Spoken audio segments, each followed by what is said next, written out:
Hello and welcome to this edition of Safe and Secure. We have an exciting show for you today. We see how new technology is assisting firefighters with remote cameras and even remote fire suppression. Southfield's Fire Department continues with its rigorous training, this time doing a wide area search for some missing children. And city officials and local politicians get an up-close and personal look at what being a first responder is like. We'll have this and more today on Safe and Secure.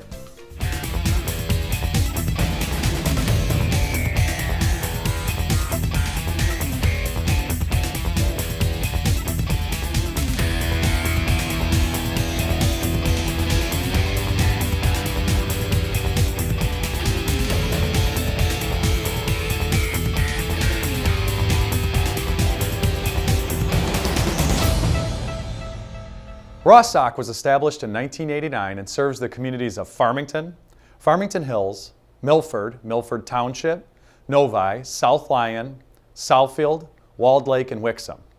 They provide a variety of recycling services to member communities, including recycling drop-off centers and household hazardous waste collection events. A few years back, they experienced a devastating fire with over $7 million in damages. Since then, they have made major improvements in their operations and in their fire suppression capabilities.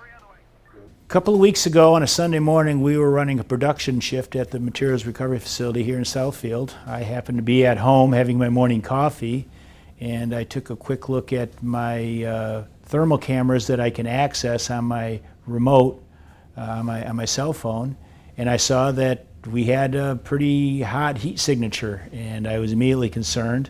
And then within seconds of seeing that, our fire rover system, which we had installed when the facility reopened, shortly after the facility reopened in 2016, engaged.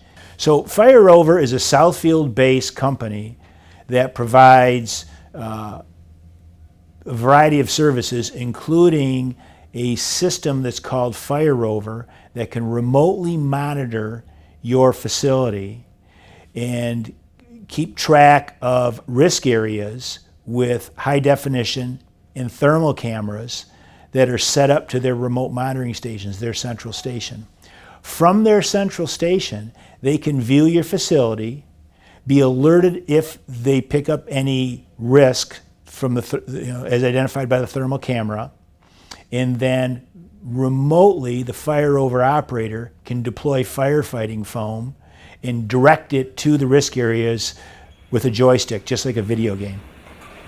So the facility was under a normal production schedule on a Sunday morning. Typically Sundays reserved for maintenance activities, but we had some downtime on Friday, so they had to run production Sunday morning. So it was a normal production activity. And what apparently happened was somebody had put into a recycling cart something that could cause a fire. In this case, we think it was a lithium battery, just based on the heat signature. Well, I was looking at the cameras, and when you look at the thermal camera, you can see the temperatures. It displays the temperatures, and I just happened to be looking at the cameras sort of randomly because I tend to do that, and I saw that there was a problem, and immediately the system engaged and began to handle it. Yeah, so we have two types of cameras as part of the system. We have the thermal imaging cameras, the heat cameras, if you will, that are set up to track the temperature and trigger alarms and stop conveyors. And then we also have regular cameras that allow us to put additional eyes on site. And so we have cameras that overlook the tip floor, overlook the in-feed hopper, overlook different parts of the plant. And those cameras not only allow us to see the facility and its operations, but allows Fire Rover operators to have a good view of the facility from its remote location. It allows them to control the firefighting foam nozzle with a joystick from their remote location. So they can see what we see, they can control the firefighting foam and put the fire out immediately. And so the thermal cameras will detect a brewing problem like that, and if it becomes a real problem, they'll put the fire out and concurrently they'll contact the fire department on our behalf. This is the thermal camera view of our feed hopper. That's the hopper into which all the recyclable material is loaded after it's dropped here at the recycling facility. And this is the place that starts the processing of that material, the separation in the different commodity grades. What we're looking at is a thermal camera view of the in-feed hopper and the metering drum. The metering drum is a piece of equipment that rotates and controls the depth of the material on the conveyor belts. And what this camera does is it keeps track of that particular location and the temperatures associated with the material and equipment in that location. Two things happen. One is it triggers an alarm when temperatures get over a certain threshold, indicating that there's a potential threat brewing, and then it also will stop the conveyor systems when it gets to a certain heat temperature, because we know that there is a real threat brewing, and we want to make sure that the conveyors are stopped and alarms are triggered so that plant employees become aware of the situation and the conveyors don't carry any burning material further up into potential contact with employees or other equipment. Well, in this particular case, the call came in at 8:58 a.m. There was a report of a fire in the recycling plant at 20008 Mile Road, and we responded with several units. Some units arrived on scene ahead of others, obviously, but we all arrived pretty much simultaneously. So we entered the yard off of the street adjacent, and as we entered the yard, we put our tower in place for attack. It was just a strategy at that point in time. What we had was, by comparison, light smoke, I would say, initially showing from the bay doors where they bring the majority of that garbage. Fire itself was in the actual drum conveyor hopper, and it was not big. To my understanding, we had, like I said, light smoke. Once we placed the tower inside the door there, we were able to dump a lot of water on it and dissipate it pretty quickly. So depending on who was available is who responded. In that case, I think it was engine 3. This station here is station 5. Station 1 was responded as well. So we had 3 stations coming, and we ordered a 4th immediately, given the size and scope of the facility and the possibility that we actually had something. We try to front-end load those situations so that it doesn't get beyond our scope. So one of the reasons that we decided to deploy the Fire Rover system in this facility is we had a fire in 2014 that ended up being a devastating fire that got out of control and destroyed all the equipment and substantial portions of the building. And it's just the nature of a facility like this that you have a lot of combustible material, because many of the recyclable materials that we collect and process are combustible. And on occasion, someone will put the wrong thing into the recycling cart that ends up causing a fire risk. It could be a battery, could be a propane tank, it could be some other chemical or external source of heat that, once it's here, begins to create a fire problem. In 2014, that happened so quickly, it got beyond the capacity of the building's fire suppression system or the fire department to contain it, and it ended up destroying substantial components of the system. That incident in itself turned out to be pretty protracted, and they were there for a good long time, involving a lot of mutual aid in other cities. So, you know, given the history, when we get something like this, we like to get out ahead of it and get enough resources there so that we're not behind. When we reopened in 2016, we decided to take advantage of the Fire Rover technology because it provides an additional layer of protection beyond the outstanding work of the fire department or our building's fire suppression system. It also can more immediately identify and extinguish threats. And so one of the nice things about the Fire Rover system is it allows a very effective firefighting response to take place and address that threat in advance of the fire department being able to arrive on scene. And the fire department arrived on scene very quickly. I mean, they were here within a matter of minutes. It's just that the Fire Rover system allows us to address it so that when they get here, what they can do is make sure that everything's safe and the fire itself has already been extinguished. Bradley Gladstone is the proud owner of Watchdog Security, the parent company of the Fire Rover that provided everything from home alarm systems to small businesses to very large systems with several hundred customers in the scrap metal field, where they were detecting for theft and they were catching small fires by accident while doing video monitoring. Customers began asking for fire monitoring capabilities, and Brad put his longtime associate Jeremy, who has been with him for 18 years, to the task of detecting fires. We've been installed at Reed Community now, I'd say 18 months, maybe 2 years, and we've stopped the risk of them burning down ever again. I mean, we've stopped a few fires there. Those guys do a tremendous job, and fires do not happen they happen to anybody. Even if you're doing a great job, you cannot avoid these battery problems, these friction problems, hot loads coming in. This is nothing that's the fault of our customers. These things happen, which is why people need the Fire Rover. You know, we're there, we're watching, we're detecting, and most important, we're extinguishing. Well, I think what went well on our end is we have strategically involved our ladder truck or our tower truck a lot more for these types of incidents, and all incidents for that matter, and having that readily available in a position to where we could deploy it and navigate it within a huge structure like that and enclosed as it was, that offers us big water right away. And so that I would say is a significant change in our tactics that really aided this one. So Fire Rover monitors our facility from a remote station, their central station in San Antonio, Texas. Fire Rover is a Southfield-based company with their headquarters here in Southfield and their fabrication and production facility here in Ferndale, but their central station monitoring activities take place in San Antonio. And so what ends up happening is they'll keep track of our facility for us and be another set of eyes on the risk areas of our plant, in addition to the on-site employees and personnel that are responsible for responding to any growing threats.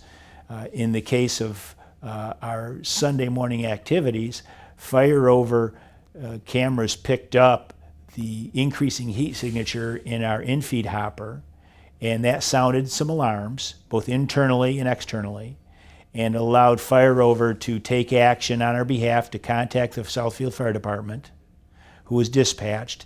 And prior to the Southfield Fire Department arriving on scene, the Fire Rover operator was able to deploy firefighting foam from his remote location and extinguish the blaze before it came anything more than a small fire.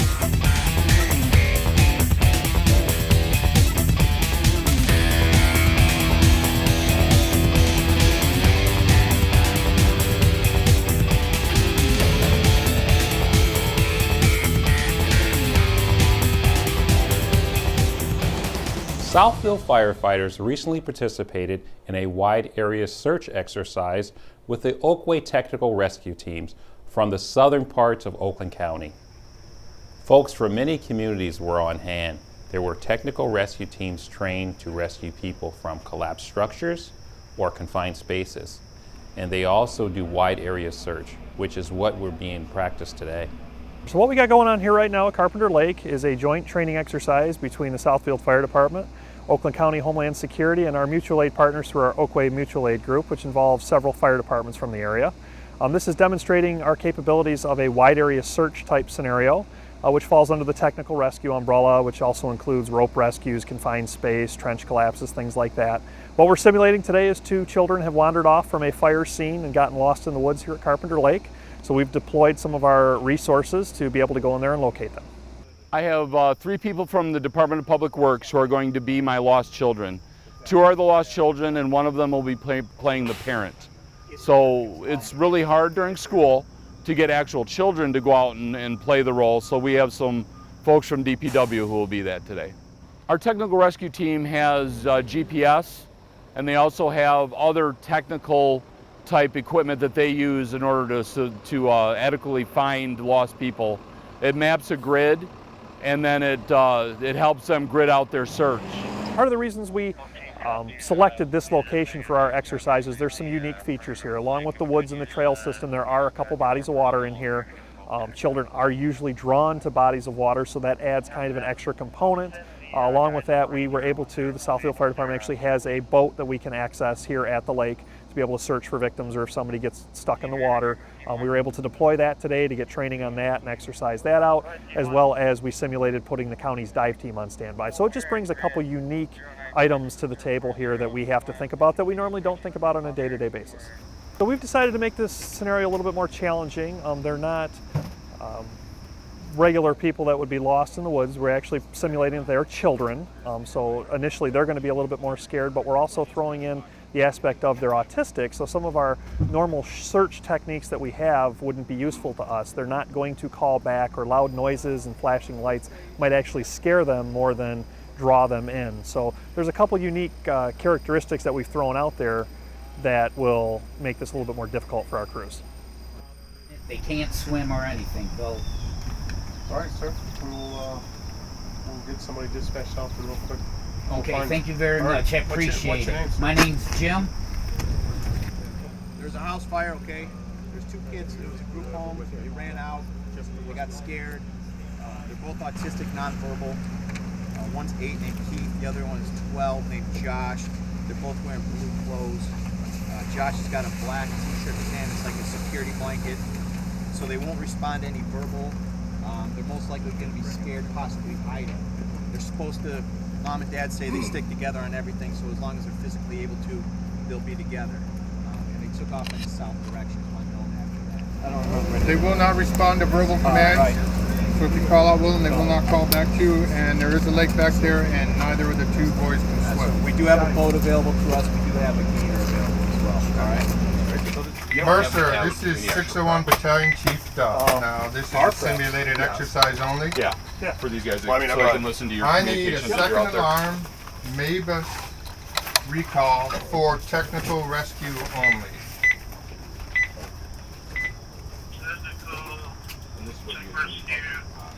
All right, each team has a radio, right? You're using the same channel, right? Do you have one? I do not. Make sure everyone has radio. We have 2 autistic children who walked away from a fire who were lost in the woods.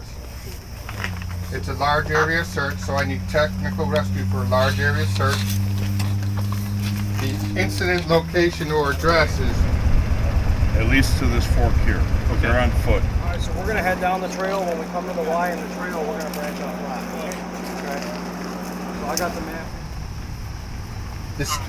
the staging area will be the location directly in front of Carpenter Lake. So just have everybody respond through the gate here. 10 miles. Yep. Yes, sir. Yep. That's the address. So one of the goals in having water, we're going to leave an article of clothing that one of the children was wearing. The father had reported that the children had certain color clothing on or were carrying certain items. So the crews were actually able to locate some of those items out there, which helps give them an idea of the area of the forest here that the children might actually be hiding in. So our hope is that our technical rescue team sees that and thinks of calling in the Oakland County dive team. We have a dive team here in Oakland County also that's a part of our emergency response that would respond in the event that there was somebody that could possibly be in the water. Our goal in this training is to not only do the wide area search exercise, but introduce the technical rescue team to the unique things having to do with children with autism.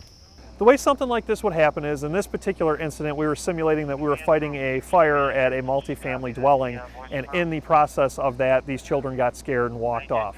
Once we recognized that we had a couple missing persons, we instantly took our on-scene resources and deployed them, utilizing the thermal imaging cameras that we carry on our apparatus and our normal fire personnel. They went into the woods and started searching for the victims. We actually deployed we have a Kawasaki Mule off-road vehicle that we keep at Fire Station 2, which is closest to this facility at Carpenter Lake. We were able to deploy that out on the trails, so that would be our initial response that we can do right now with the resources we have here in Southfield. Outside of that, we then made a request through Oakland County for the Oakway Technical Rescue Team, which involves 8 fire departments, and Southfield is one of those 8 departments, that brings in the specialty resources and specialty teams and crews that are specifically trained for an incident like this. We would then get them out there in the forest. They divide it up however they see best fit, and they actually then start boots on the ground searching for our victims. One of the first things we can do as the fire department is we have thermal imaging cameras on most of our frontline equipment, which basically seeks out heat. So someone standing in a forest is going to be a little bit warmer than the surrounding area. So our first crews that went in before our tech rescue teams arrived were actually using thermal imaging cameras going through the woods trying to locate those victims as quickly as possible. If this was a normal wilderness type search, or wide area search is what we refer to this as, we would look for other resources outside of just our personnel. We would contact the county and possibly use the sheriff's department helicopter. We could see the county has a drone that we would use. We would call the Southfield Police Department out. We have a K-9 division with them. We would use dogs to go through the woods to search. But today we're trying to search or simulate the worst case scenario, which is basically none of those resources are available to us. So this is really a true test of what our capabilities are. So with any type of technical rescue incident, we have a particular equipment cache that we use, meaning just a store of equipment specific to the incident we're responding to. For this, we're using our wide area search equipment, which involves everything from handheld GPS units, cameras that have the ability to tag a GPS coordinate, so as they locate items of clothing or different things of interest that could help us in our search, they're able to mark the location of where it's at. They can radio those back to the command post, and then we also have computers and other type of equipment that we can plot those points to see an overall aerial photograph or aerial map of the incident scene, so we can better track where these victims might be in the woods. Today we decided to make it a little bit more challenging for our crews. Yesterday they were quite successful at locating the victims. So today what we threw the monkey wrench into the scenario is after the father reported the 2 children missing, he actually ran into the woods to try to locate them. So we had a third additional victim that we didn't anticipate at first also being lost in the woods. What this is really geared for us is this is kind of a needs assessment. This is basically judging where we're at as far as our training and our capabilities of responding for this. And the reason Oakland County reached out to us is because they would like to conduct a full-scale exercise in the spring of next year, which will bring both our tech rescue team as well as North Oakland County's technical rescue teams together to be able to do a much larger scenario at one of the area's metro parks. So this is serving as a needs assessment to see what we need to work on to be better prepared should that exercise occur or should this incident ever occur in the future. Early next year, we're going to be doing a full-scale exercise in which we're going to simulate a tornado hitting Oakland County and collapsed buildings and other types of things that our technical rescue teams, both from North Oakland and South Oakland counties, will have to respond and help to rescue people during that exercise. At the Crest Training Center located on the Oakland Community College Auburn Hills campus, Southfield officials got a real taste of what it may be like working on the front lines as a first responder. We are here at the Crest Center in Auburn Hills.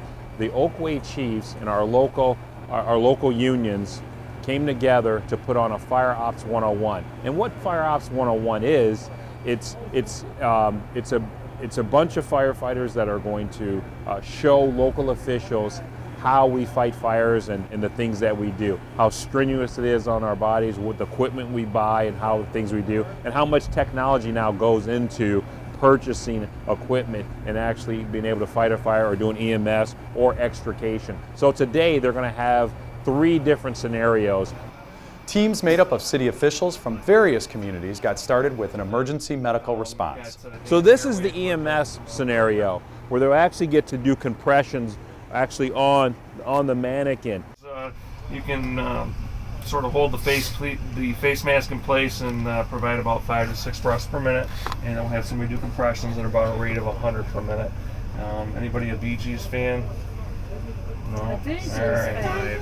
Staying Alive. Yeah, that song works really good to sort of maintain the proper tempo to deliver about 100 beats or 100 compressions per minute to our patient. It's definitely difficult being in the back of an EMS vehicle while they're navigating the roads, especially when there are potholes.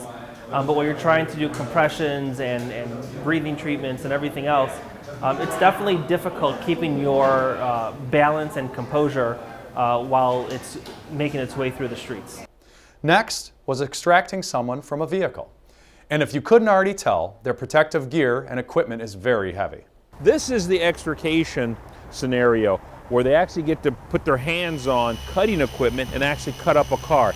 This is what we use when a person gets trapped inside of a motor vehicle accident and they can actually feel how heavy the tools are, how it is to actually cut through steel and actually have to deal with the live patient in there. As you can see, they've taken all the doors off of this and actually took the roof off this car. So it gives them a real life experiences of what they feels like to actually use the jaws of life. We needed to extricate people out of the car, but first we have to take the car apart and unwrap it, so to speak, before we can pull people out. We never want to pull the people out first. So we used all sorts of tools, the jaws of life, and I'll tell you that it's a lot harder than what you think. And even these powerful tools that these public, people use are so heavy. I could barely lift it, but it was great. Then they had a chance to fight an actual car fire. So this is the car fire scenario where actually our city council and elected officials will actually get to put out a simulation of a car fire. They actually get to work the hose, bring the hose up, actually feel the heat and how it is to be in that gear, actually getting close and fighting a car fire and actually being able to put out a simulated car fire. There's nothing I think better than being able to actually put the gear on, holding the hose with the bulky gloves, and actually feeling the little heat and actually putting the water to put out the fire. It takes a team to really combat a car fire, and it's a fight to control those hoses. And that doesn't even take into consideration that there may be injured people in the car. I guess as a kid, I always wanted to use a fire hose. I got the chance to do it, and it was we worked diligently. It was a team. My partner behind me, he was sort of guiding the pole, and I was guiding the pole to release the water, and that was the car fire fighting routine. We went through that, and that was instructive of how they approach car fires. Car fires can be very dangerous, based from the tires to the gas tank, numerous other things, exploding. And so it was insightful. This experience has really opened my eyes. I know that our firefighters definitely put their lives on the line every day, helping to save the residents of Southfield. This gives me additional extra appreciation on how much they really have to do and train and what their bodies go through, and even the mental, not only the physical, but the mental preparedness that they have to go through in order to do their job safely and well. It's a hands-on demonstration of what firefighters and firefighter paramedics do every day.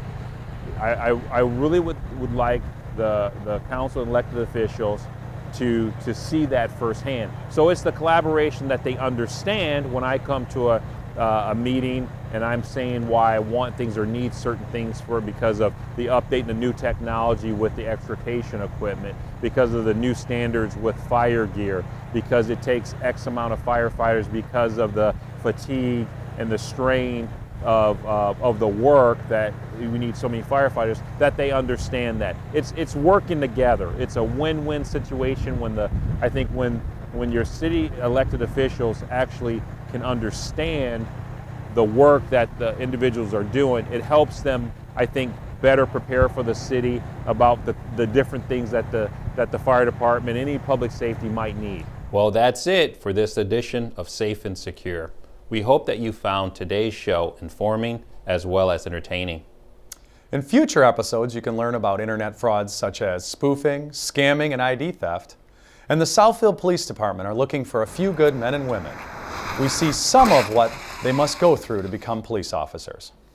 To find out more about Southfield Police and Fire Departments, go to thecityofsouthfield.com, police or fire. You can also find out more by going to our Facebook and YouTube channels and looking at our respective pages. Until next time, stay safe and secure.